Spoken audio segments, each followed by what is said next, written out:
If you're using flashcards to teach sight words, you're not building readers, you're training guessers. Your child's brain doesn't store words by sight at all. And once you see how the brain actually learns words, you'll never use flashcards the same way again. You've probably seen it happen. A child knows the word perfectly on Monday, and by Wednesday it's completely gone. So you go back to the flashcards, you drill it again, and it comes back until it doesn't. Most people assume that's a memory issue. It's not. It's actually a method issue. When a child memorizes a word from a flashcard, the brain stores it in the same way it stores a PIN number. There's no connection to sound and no connection to spelling. Just a chunk of information sitting in short-term memory. And short-term memory is exactly that.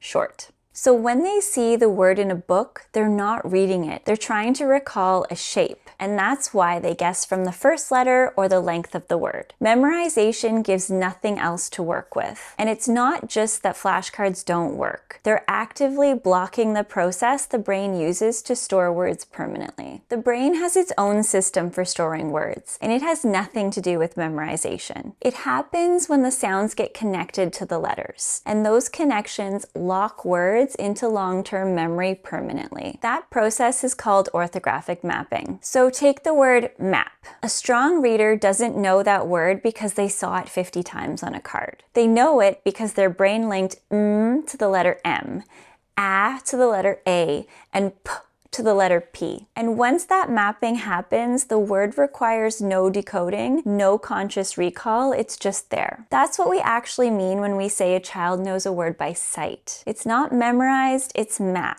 And that distinction changes everything about how we should be teaching. Flashcards appear to work because repetition does produce superficial recall. And in the early grades, that looks a lot like reading. A child sees the word enough times and they can say it. That's real, but it's not reading, it's remembering. And remembering without any connection to sound or spelling is fragile in a way that doesn't show up right away. It shows up in grade 2 or 3, when the words get longer, the books get harder, and the drilling can't keep pace. That's the wall. Not a drop in ability, just a foundation that has never been built to last. The good news is that building the right foundation isn't complicated. It just looks different than what most of us were taught. Instead of showing a word and repeating it, you map it. You break it into its sounds and connect each sound to the letters on the page, even when the spelling is irregular. So take the word said. Instead of holding up a card and asking, what word is this? Try this instead. The first sound is S, spelled with the letter S. The middle sound is E, spelled with AI. The last sound is D, spelled with the letter D. You're not hiding the irregularity. You're anchoring the word in sound even when the spelling surprises them. Now the brain has something to attach the word to. It's building a connection, not storing a shape. If this is clicking for you, comment map below and I'll reply with a link to our free sound mapping worksheets. And in a second, I'll show you the one mistake people make even when they try to use orthographic mapping. The biggest mistake is trying to map too many words at once. Orthographic mapping works because it requires attention. Just one word, one sitting, and genuine focus on the sound letter connections. When you rush it or pile words together, you lose the thing that makes it work. Taking your time here is the fastest path to fluency, because once a word is mapped, it's permanent.